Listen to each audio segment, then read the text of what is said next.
Here it is. We have the Olympic draw. Do you see it, Mr. Goat? It's here for the world to see. I'll give you a little clue, a little hint about what's to come at the Olympics. Novak is going to win it. But today's show is all about Novak Djokovic winning at Wimbledon, tying Roger and Rafa in the GOAT race at 20 slams. But first, I have to take you, Mr. Goat, on his drone, was able to capture footage, candid footage. Many of you might ethically be against this. Djokovic, I mean, you said it, Chris. Most people coming into this say, oh, of course, Djokovic is going to win 20.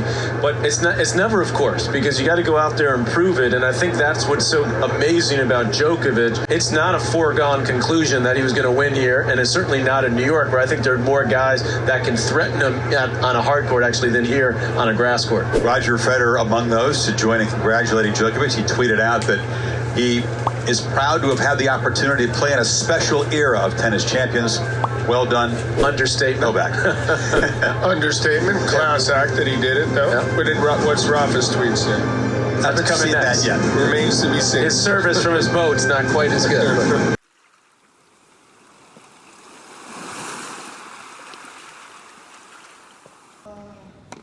Vamos, Matteo. Slice the slice. You have to slice the slice. Arretire! He has done it.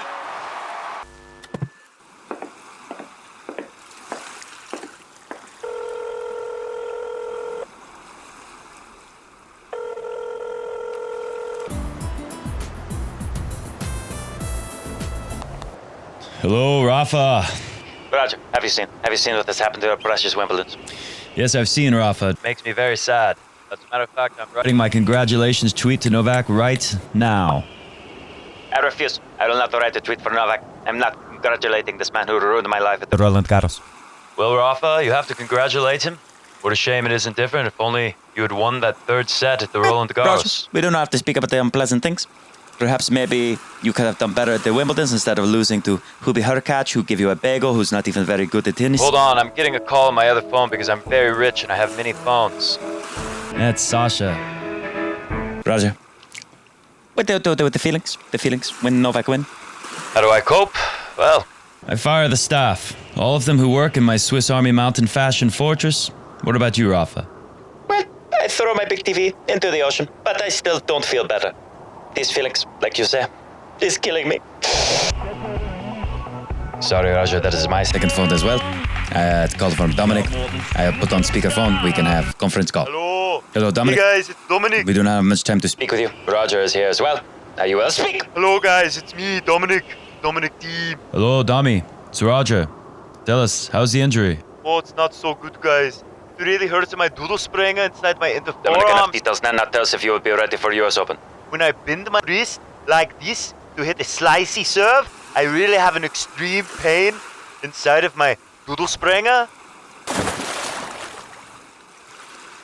Roger, how do you say in English when in doodle spranger? When I move it to the left, it hurts really bad, guys. Hello, Rafi? Hello, Rafa? Roger, I hang up my sort of telephone and throw it into the ocean. I do not want to hear from Dominic anymore. He'll not be ready to beat Novak anytime soon. Roger is true. See us for that. We have No one who can beat the Novak. No one. We have no one except for ourselves, Rafa. Now that Novak has 20, only we can stop him now. What? Yes, don't remind me. I'm going to get the harpoon gun I tell you about before, about the yacht super salesman throw in with my $5 million yacht for free because I am afraid of giant whale Moby Dicks. Then I will shoot my big TV and make big explosion in the ocean to scare the fish. And then I write stupid fucking congratulations tweet for stupid fucking Novak, who I hate so much because he ruined my life. And I hope he sprained his ankle at the US Open. Or maybe he could hit. More officials in the throat and get defaulted. Yes, ciao. Tschüss. Ciao, ciao. I'm not going to write a tweet for a Novak. I'm going to take my harpoon gun, so get out of my way. Move out of the way, I'm going to shoot.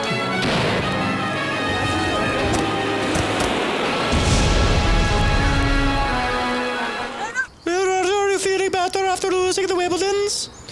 Yes, actually, America, I'm feeling a lot better. In fact, I just had a really great idea. Well, I hope it's not to fire the staff. You know how difficult it is to get good help with the coronavirus. You simply cannot do it. I will. Excuse me. Hello, everyone. It's me, Roger, your benevolent employer. If I could have your attention for just a moment. I regret to inform all of you right now, effective immediately, you are all fired. However, if you'd like to learn how to cook gluten-free vegan bullshit, maybe you can go get a job working for Novak Djokovic. And other than that, have a nice life. Ciao.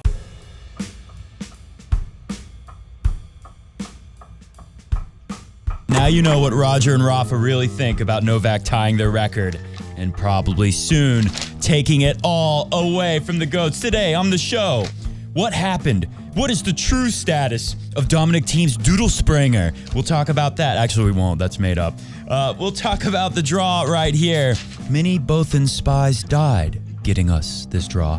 We'll go through the Olympic draw. Marian Vida talking about what Novak Djokovic is going for at the U.S. Open. Let's face it, no one cares too much about the Olympics. I feel like Novak cares more about the Olympics than anyone else. We'll talk about that, and we'll talk about what Marian Vida had to say.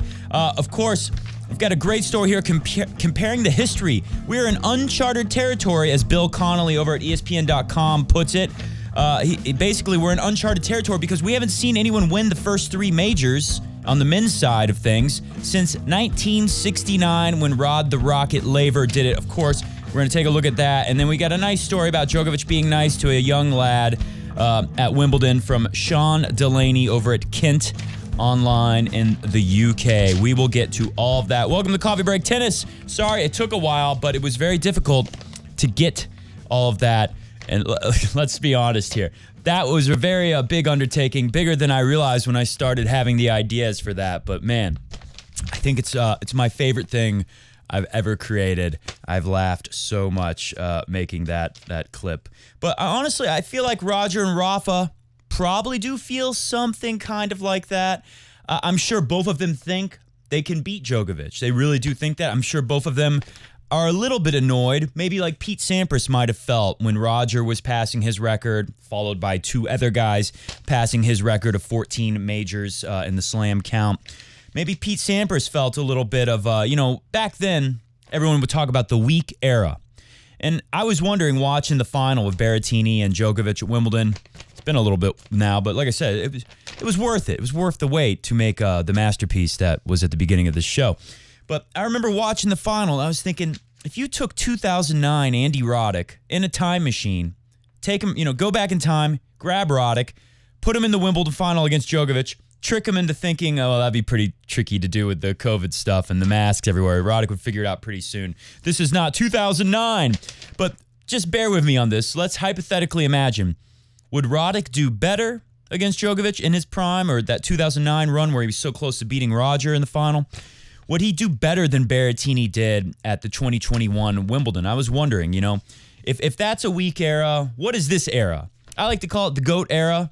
Maybe you can make a case that some of these top players are some of the weakest ever, but I think the way to really look at it is that no one's had the experience because the big three have sucked it all up. When you go to a major final and you play Djokovic or even Roger or Rafa, just what you have to draw upon is nothing. It's insignificant.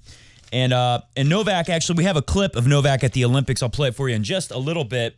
But he's basically talking about how his process has gotten better over the years. And he says, I don't want to bore people with this. It gets boring. But it really is the secret. Roger and Rafa know it. And the problem for the younger generation guys, the next gen, is they just don't have the experience to draw upon. So there's no way they can be as well prepared as these guys who are still playing an extremely high level. Of course, Novak Djokovic is at his best level. And count me in. I think there's a very good chance that Djokovic will win multiple more majors. I give Roger a shot next year at the Aussie. Maybe the U.S. Remember in 2020, the U.S. Open played a lot faster than we've seen it in recent years, kind of like how in 2017 they switched it up at the Aussie. So we'll give Roger a chance at the U.S. Open. Who knows? I think it's looking pretty locked down for Novak this year. I think Roger and Rafa are going to make a big push next year, especially Rafa. He's really going to, try to grab another French Open, of course. And I wouldn't be surprised at all to see Rafa win it. But listen to this clip. This is Brad Gilbert. Of course, this is the recency bias, as they like to say. This is the excitement of seeing Djokovic win number 20. Right after that, Brad Gilbert, Giddy's a schoolboy, said this. What's amazing is it started here in 2003 with Roger winning. The Big Four have won this thing 18 times. I mean, there's just no room for anybody else. And the way he's so calculated and thinking about everything at the moment, I honestly feel like over the next 12 slams. I think, it might even be putting it a low number. There's no reason why he won't win 5 to 7 more. I think he's going to blow by Margaret Court. I think he's going to be alone. And so you won't even be able to say that, because of Fed, he's just going to go out and put up numbers that are just astronomical. And the greatest thing about him, he's not satisfied. He keeps getting better. His serve is better now than ever, and his game is better at 34 than 24. So some guys out there who know a lot about tennis think Djokovic, he might get 30. Who knows? Anything is possible. I will say one thing, though. Roger, we're about to get into some uncharted territory with the Rod Laver story here. But Roger, one of the first times we've ever seen someone come back and win so much late into the 30s, going, up to, he's about to turn 40 pretty soon, Roger Federer is. Roger showed us something that we hadn't really seen before, especially in the recent tennis history. What's not to think that Djokovic can't do the same and maybe be more successful? I mean, the guy's fitness level, his flexibility, his durability, it's pretty incredible. Other than the fluke with the elbow stuff when Andre Agassi was his coach, what a debacle that was. Other than that, Novak Djokovic has been extremely healthy, and his technique gets better and better. He is now serving he's serving a lot better than Rafa, maybe not as great as Roger at his best at all, but he's getting closer to that. And with all the other things that Novak has, what more do you really need than that? Anyways, like I said, let's take a listen to this clip, because Roger and Rafa, they know they could beat Novak, but I don't think they feel very confident that they're going to be able to beat him enough and win enough majors to stop him at this point. I'm sure Rafa will like his chances better than Roger. I'm sure Roger is playing for one more great victory. How much would he love to maybe 2021 take on Djokovic in the Wimbledon final? I'm sure he would love that challenge, would love to take on Djokovic. And and let me just say this really quick. I almost forgot, but this seems like old news. This is from last week, but it came out that Roger's knee was not at 100%, which is probably a good thing for Fed fans out there, because it says, okay, the bad movement that we saw in the Hubie Hurkacz loss, that had a reason behind it, right? It wasn't just Roger is old. It was Roger's knee is not 100%. If he can get it back to 100%, I guarantee you he thinks he can still beat Djokovic or anyone at Wimbledon, maybe the Aussie, maybe anywhere except for the French. I think Roger admitted it, this year, that he doesn't have a chance winning the French. I don't think he's going to think he has a chance next year. So if he can get it healthy, I'll give him a shot. We all should. He's proven that he can do it at his age as long as the body holds up. Now that he's about to be 40, can he get it back to 100%? That's another matter. And no one knows. Roger doesn't even know. They have to try it and see what happens, and we will all see. We'll see it at the U.S. Open, hopefully, and going into next year. But it's coming to the end for these guys. It's coming to the end for Novak. I have that same article on ESPN. It talks a little bit about how the younger guys are starting to catch up. They're winning a greater percentage of points in matches when they lose to Djokovic. It's significant, I guess, but if you don't believe you can beat him, then you can't beat him.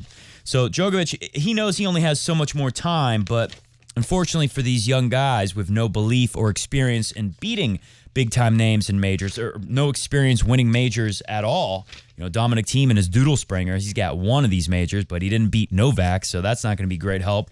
If he goes to the U.S. Open final, he's got Novak waiting for him.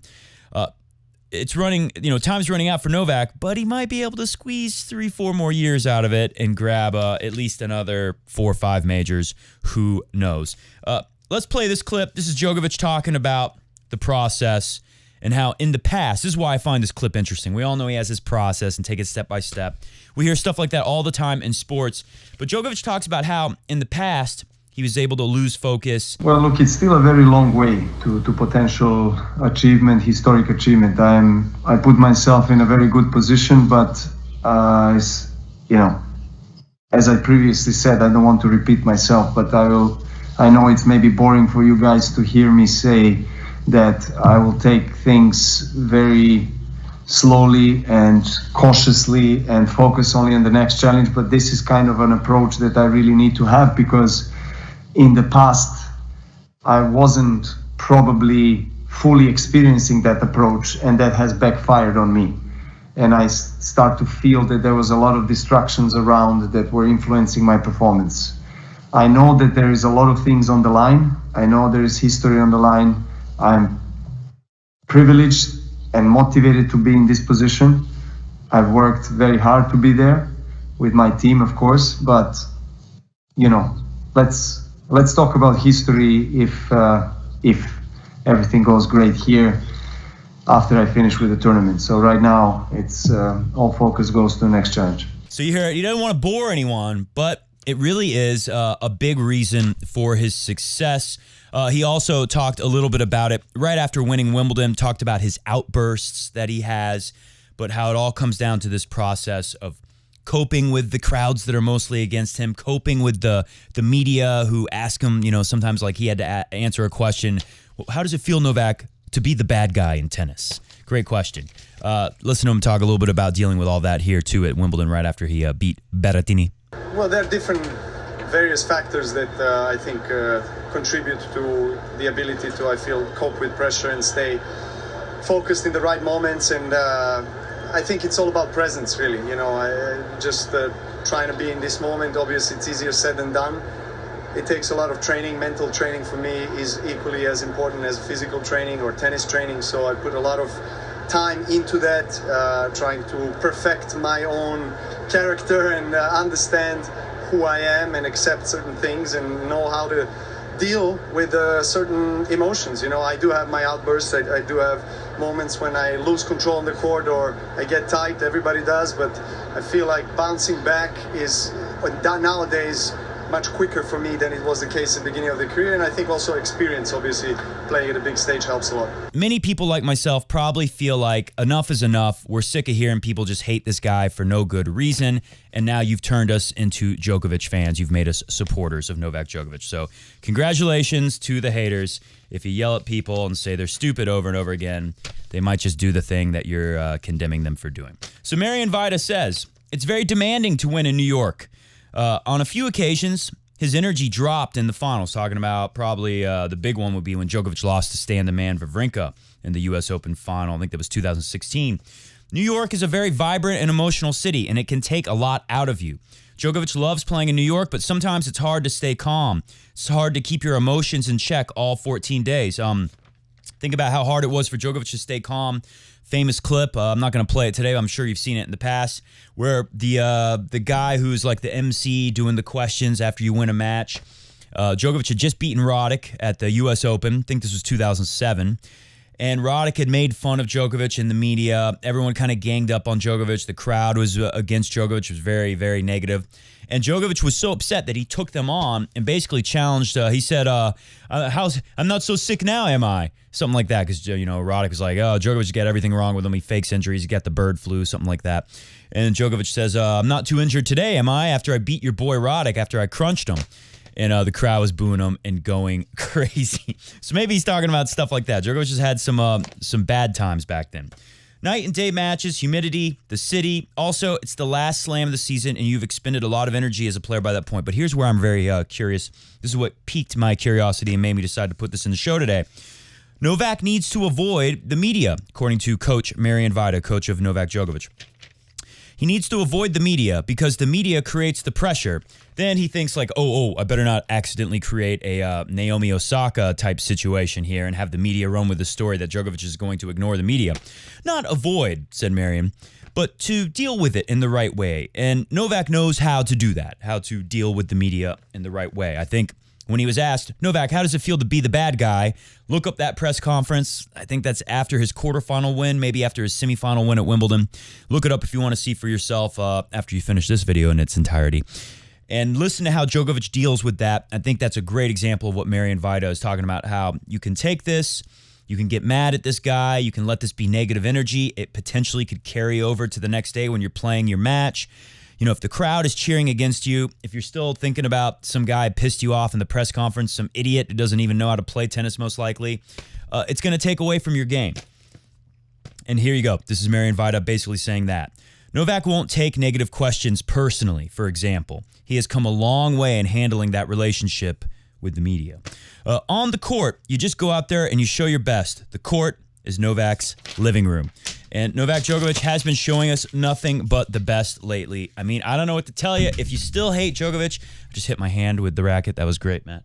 If you still hate Djokovic at this time, put the Olympic draw on the screen, please. If you still hate Djokovic at this point, I don't know what to tell you. The guy's trying really hard to to make everyone happy. What more can you do? You can win the Golden Slam. I guess that's what you could do. So looking at this draw, like I said, I saw there was a headline somewhere. I didn't even bother. I was like, yeah, I'll look at the draw for myself. It said, Novak handed very difficult draw. All right, he's got Hugo Dellien from Bolivia. We've seen some inspired play from that guy, but he's got no chance unless Djokovic rolls his ankle like Rafa was wishing for. Jan-Lennard Struff, I believe, will be the next round. That is a little tricky for your second round, but okay. Struff, he's going to take on Djokovic. Now, remember, this is best of 3, and we did see Djokovic at the last Olympics. Remember, he was very emotional. He cried. He just lost, I think it was Del Potro, who goes on to lose to Murray in the final, I think. In the gold medal match, I mean. That's what they do at the Olympics. Losers of semifinals go to play bronze medal match. Winners of the semifinals play the gold medal match. If this is your first time watching tennis Olympics, that's how it's going to go. And it looks like we got a 64-man draw here is how it's going to shake out. You see it. It's on the screen. All right, so Struff could be tricky. I'm not too worried. John Millman or Musetti, tough one to pick. Davidovich, as they say over at Tennis Channel Plus. Davidovich Fokina, I like him to come through there. Maybe Millman or Musetti for that third round, but one of those 3 most likely. Nole wins. I'm not sure that Monfils beats Ivashka, but if he does, I mean, Coria and Kukushkin. Kukushkin can be dangerous on the hard court. I don't know how the Olympics hard court is playing. It's a hard court. I don't know how slow it is or how fast it is. So we will be back next week and catch you up on what's going on with the Olympics, talk about how the court is playing. I guess that could be a factor. Maybe Kukushkin, I think he's got a pretty good record on faster indoor hard courts. Maybe Kukushkin could get through there. Could be Monfils. Out of this section, I think it's going to be Kei Nishikori. We're in Japan, even though the Japanese are not going to be there cheering for him, so I don't know how big. Oh, by the way, take a look at this. I mean, look at some of these headlines from the Olympics. Let me just see. I got some stuff on my phone I wanted to read to you guys from that today. I forgot to punch it into my show notes, but I'll just find it really quick and read to you. This is all you need to know. Like the Olympics in Japan have been a disaster thus far. First off, here's this one from the Japan Times. Bear alert, hits softball at Olympic Games opener. I guess it was a softball game. I guess they're in the Olympics too. There's a bear on the loose for the Olympians, so that's happening. That's one thing. But here's another one, though. Tokyo Olympics opening ceremony director ousted for making Yahoo Sports with this one. Henry Bushnell, the writer, Holocaust jokes. Wow. Okay. And don't forget, they had already had to get rid of one of these big wigs at the Olympic Committee in Japan for saying something offensive, but this one takes it to a new level. And let me read just a little bit from this. Hashimoto, this is the president of the organizing committee for the Olympics in Japan. I can't remember. Her first name is Seiko, like the watch, I think. Seiko Hashimoto, she apologized to the Japanese public, and then she read a statement that she said was from Kobayashi. He deeply apologized. Yes, we know about your apologies. We hear them all the time. That's not me. That's not my values. The opening ceremony has already been riddled with upheaval and controversy. On Monday, the musician responsible for the ceremony's musical interlude, Kiego Oyamada, he resigned from his post after admitting that he bullied children with disabilities years ago. That was a few days ago, that story. I had it queued up for you, but don't sweat it. I remember the story. Here's what he did.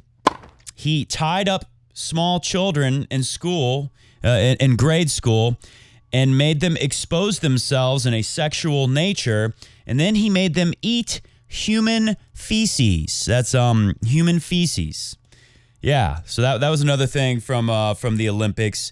Not to mention, in general, these Olympics are massively unpopular. Local media pressed organizers at Thursday's news conference about Kobayashi's dismissal, but also COVID protocols and their handling of countless logistical issues. Some journalists, in asking questions, prefaced them by accusing Hashimoto and Tokyo 2020 CEO of organizational problems. They responded by saying, "We are facing a lot of challenges right now." Just one more thing about the bear. A guard found a bear inside Azuma Sports Park early in the morning yesterday. We also received similar information this morning, Fukushima police spokesman told the Japan Times. We couldn't find or capture the bear, and while there won't be any spectators at the stadium, we are on full alert and searching for the bear around the site. So spectators can't get mauled by the bear, but athletes can. I lost my train of thought. What were we talking about again? It's a disaster. It's a disgrace over at the Olympics, and nobody really wants to do it. Okay, back to the draw. I think that's what we were talking about. I mean, this just goes to show you, Djokovic really cares about breaking all the records. I didn't think he would go. Almost everyone has skipped the Olympics. I don't blame them. The COVID protocols and policies are very onerous, to put it lightly.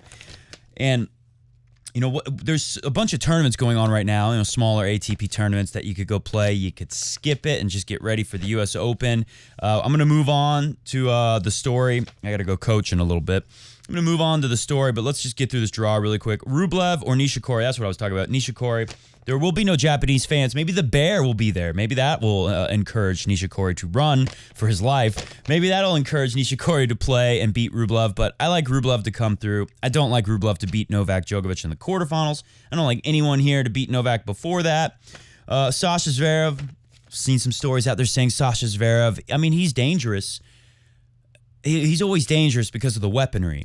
Is he mentally a threat to Novak? Novak is this focused. I mean, we'll see. It is best of 3 sets. Sasha did beat him in best of 3 sets. We know it's a little more dangerous for Djokovic because of that against someone like Sasha. Sasha better start off very hot, bombing the big serve. Can't be missing his forehand. Can't be backing way off the baseline. Fucsovics is in this section below with Sasha Zverev. I do like Fucsovics. Karatsev did not have a good run on grass at all. He'll be excited to get back on hard courts. Remember, that was his big splash at the Australian Open. So I think Karatsev might be good here, but I'll take Fucsovics over him. Confidence overall. Fucsovics has really been hot. Sonego's in there. Diego Schwartzman, I expect to see him make a good run. He could go down to Khachanov in the 3rd round. Steph Tsitsipas, kind of a question mark. We will get a rematch most likely in the 2nd round. If Tsitsipas can beat Kohlschreiber, Tiafoe has to beat Sunwoo Kwon from Korea. If Tiafoe beats him and Steph beats the Cult Pickle, we will see a Tsitsipas-Tiafoe rematch. I'd like him to win that. I like Humbert. I always like Humbert. He could come through here. You know, it was a shame he had to lose early at Wimbledon. He probably thought he was going to have a decent run, but he lost to Nick Kyrgios. I thought he would have a pretty good shot. It was a good match if you remember it. So Humbert will be hungry like Karatsev to have some good results. We'll see if he can take out Steph here. Give him a shot. Don't know where Steph's head is. I know Steph has lately been in the media a little bit talking about they need to implement coaching. I've seen some coach said that Steph really doesn't have enough faith in his own game if he is so desperate to get coaching. Nick Kyrgios disagrees with Steph Tsitsipas. I know he says that's the point of the tennis. That's what makes it special, is that you're all by yourself out there. It's like a boxing match. I agree with Nick Kyrgios. I don't want to see coaching in the sport. So to see Tsitsipas whining about coaching a little bit, I don't know where he's at, especially the way he went out after the final against the final loss at the French Open. Djokovic, way lost at the Wimbledons. We'll see if he can take out Tiafoe and at least make up for that loss. Busta has been looking good lately. I'll take him over Cilic, but, you know, Cilic has got weaponry. The guy should be able to get a win over Busta on a hard court, but we'll take Busta there. Medvedev will take him over Sasha Bublik. That's a good, of all the first-round matches, probably the one I want to see the most. Andy Murray and Felix Auger. You never really know what you're going to get with Andy Murray lately. I'm sure, he's not going to be himself from the past, not Grand Slam Murray. But I'm sure he'll give us an interesting match. He's such a smart player. He'll be able to put up a fight against Felix Auger. See how that goes. I like Medvedev to come through, though. Let's move on. That is your draw. We will be watching the Olympics with a medium interest level here at Coffee Break Tennis. A lot of interest, when Djokovic is playing because of the history and all that. But like Djokovic said, let's wait till it's over to talk about the history. Bill Connolly, ESPN.com. So far, Novak Djokovic aces the biggest test from next generation of tennis stars. But the best stuff in here is talking about how we're in unprecedented territory. Or not unprecedented, but we haven't seen this since 1969 when Laver won all 4 majors in 1 year. It's a little bit different now. Back then, I think the U.S. Open was definitely on grass. Take a look at this. This is how crappy the U.S. Open used to be back in 1969. But he did it. The U.S. Open was on grass. I believe the Australian Open was also on grass. Of course, Wimbledon was on grass. So you had 3 grass court tournaments and a clay tournament, the French Open.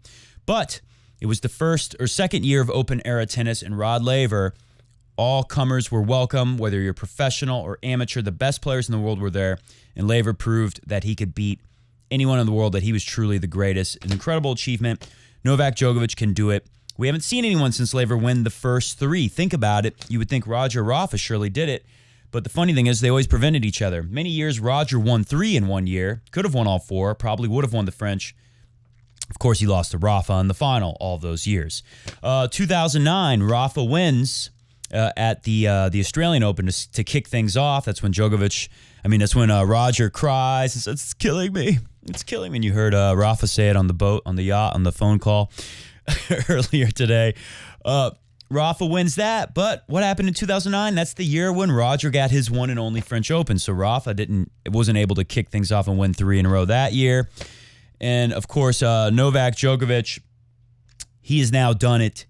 And let's read what Bill Connolly has to say, because this really is special. Whether you hate Djokovic or not, you got to see this, because this is the kind of stuff that you're not going to see maybe in your lifetime, right? Maybe not in my lifetime we'll ever see this again after Djokovic possibly wins all 4. Plus, throw the Olympics in. The Olympics, I don't think that means as much to most tennis fans, but it's still pretty cool to say it's a golden slam.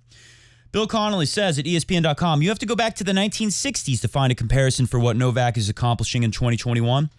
In the 60s, man, tennis was trying to figure out the cleanest way forward as tournaments were split into professional and amateur events. This is why they say open era record all the time. Amateurs finally electing to open all events to professionals beginning in 1968. So began the open era. 1968, Rod Laver does win Wimbledon, but I think he loses to Ken Rosewall in the finals of the French, comes back the next year and wins all 4 majors. Now, on both sides of this open era dividing line, before that, there was no professional. There was just everyone was an amateur. Rod Laver dominated tennis. He reached the finals in 10 of 12 Grand Slam tournaments held for amateurs from 1960 to 1962. Keep in mind, though, there were a couple of Australians you could argue were better than him at this time in history, Ken Rosewall and Lou Hode, but they were already professionals by 1962. So you could have made a case back then that Laver's not the greatest because, he won the Slam in 1962, but if Rosewall was there, he would have beat him, or Lou Hode, or some other players. So there's some parallels with Novak Djokovic and Rod Laver, and especially that there was a couple guys who were better. Rod Laver starts off in 1960. I think he wins the Australian Open. That's his first major, just like Djokovic. And he's got to kind of catch up in the head-to-head with a couple guys who are doing, who are beating him and who are considered better than him. So it is interesting that people argued that Djokovic didn't have the beauty of the Federer game. He didn't have the mental focus, although it turns out he's pretty good mentally. It turns out for Novak Djokovic, he's pretty damn good mentally. But he didn't have the mentally focused game of Rafa and the fight, the hunger of Rafa. You heard those kind of things, and Djokovic had to turn it around and pry it out of everyone's hands. The idea that they were the exclusive GOATs. Now he's tied their records. Now he's setting it up. I mean, this is a big deal. Like, I was thinking Djokovic would skip the Olympics because if you can just win all 4 in 1 year, that was the thing they talked about for years that Roger was going to do, that was going to prove he's the best, he's the most versatile, he's better than Rafa, even if he has a losing head-to-head to Rafa, but he never could quite do it. If Rafa could have done it, that would have been enough to say he's the greatest ever. So we've heard that for so long. If Djokovic not only beats the Grand Slam record, that's one thing. Some people will still hold out and say, well, he's not really the greatest. Well, if you win all 4 in the same year, you take the Rod Laver record and equal that, there really is no more argument at all. And Djokovic knows that. I think that's why he's doing the Olympics as well. It's just one more way to say greatest achievement in tennis ever, I am the GOAT. Blah, blah, blah. Where are we at? Since Laver took down fellow Aussie Tony Roach in 4 sets to win the 69 U.S. Open, his second full-year Grand Slam, no man had won even the first 3 slams of a given year until Djokovic took Wimbledon on Sunday. Only Bjorn Borg, Mats Wilander, and Jim Courier, and Djokovic himself in 2016 and 2021 had managed to win the first 2 of the year. Again, think about it. Like, we've seen Roger win the Australian Open and then go to the French, and they say he's finally going to break through, and then he doesn't. So it's just winning the first 2 is so difficult, largely because of Rafa locking down the French for so long. That's what kept Djokovic from winning the first 3 in the past, Djokovic, Nadal, Federer have combined to win 60 of the past 72 Slam titles. Oh, excuse me, let me backtrack a little bit. Even in this era of the dominant oligarchy of Djokovic, Nadal, Federer, who have combined to win 60 of the past 72 slam titles, we are currently in uncharted waters. Did I say uncharted earlier?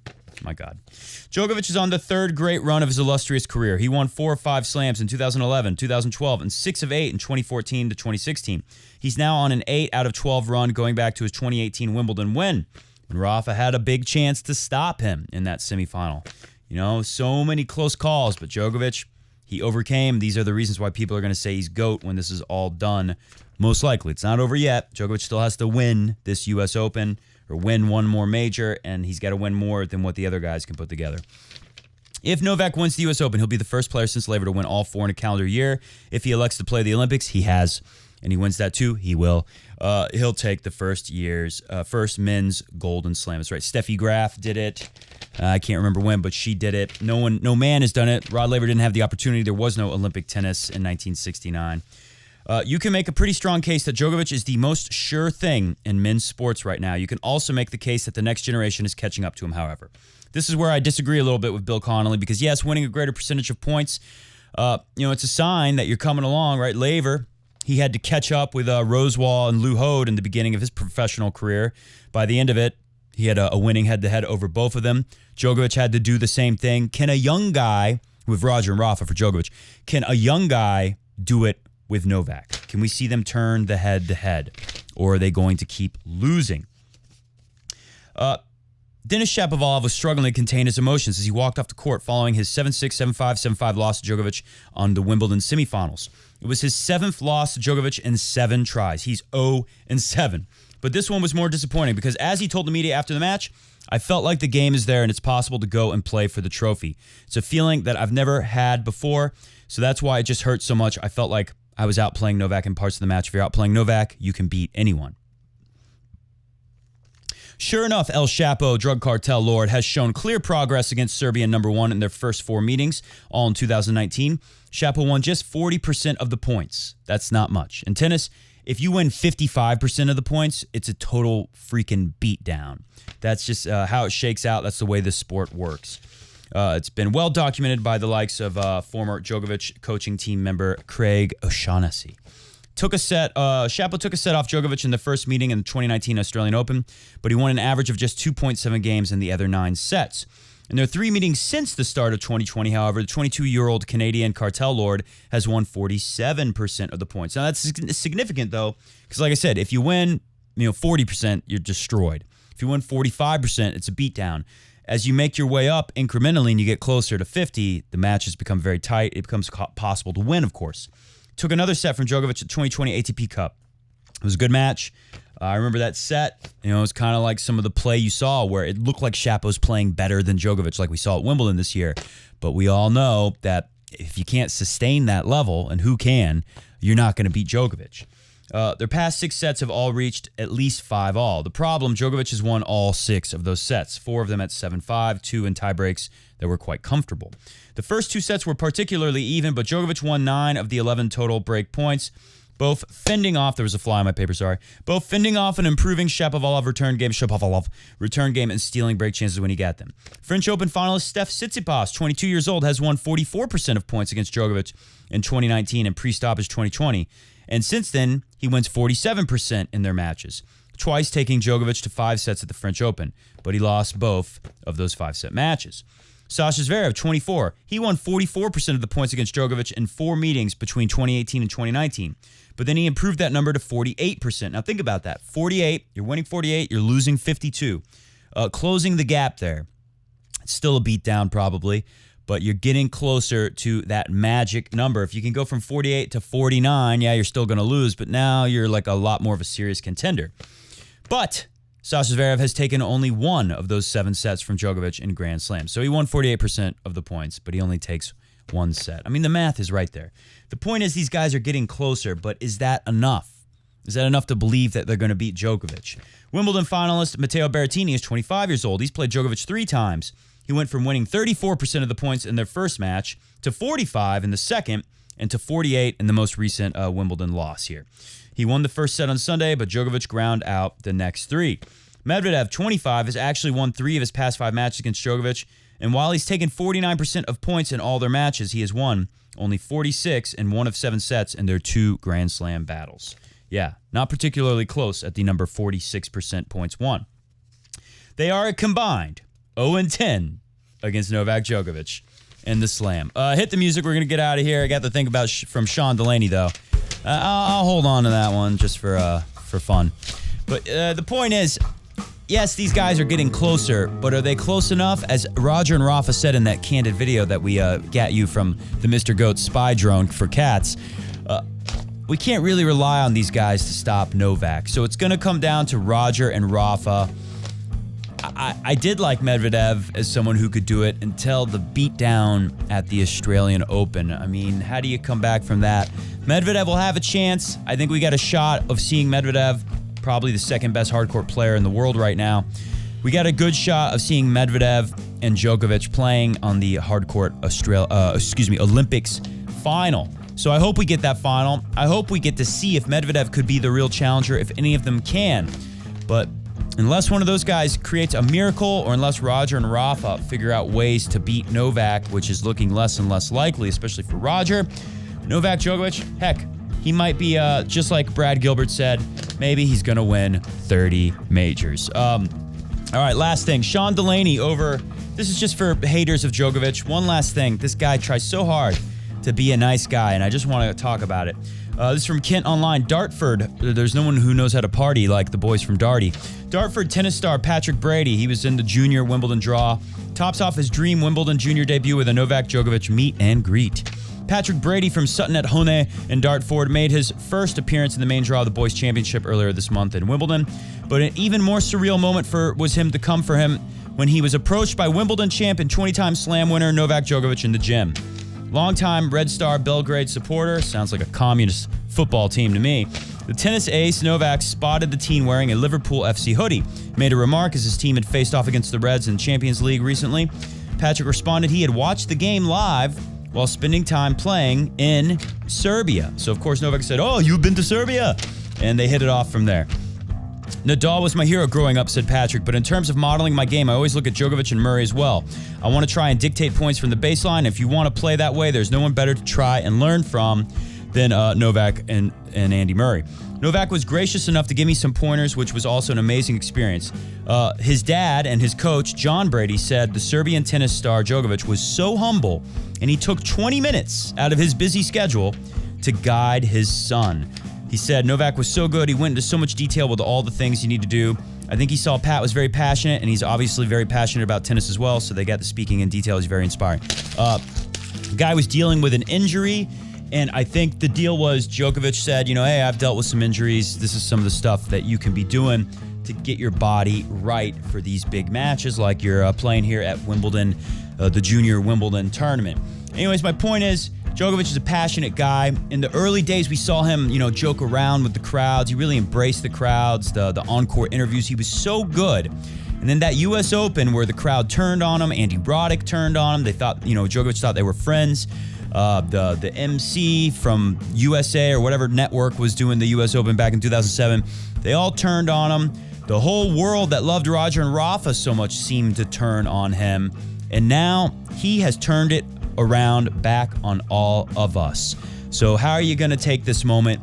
Are you going to keep hating Novak Djokovic, or are you going to finally recognize the guy for his achievements and the amazing greatness that he has achieved? I'm, for one, am happy to see this. I'm just enjoying the ride.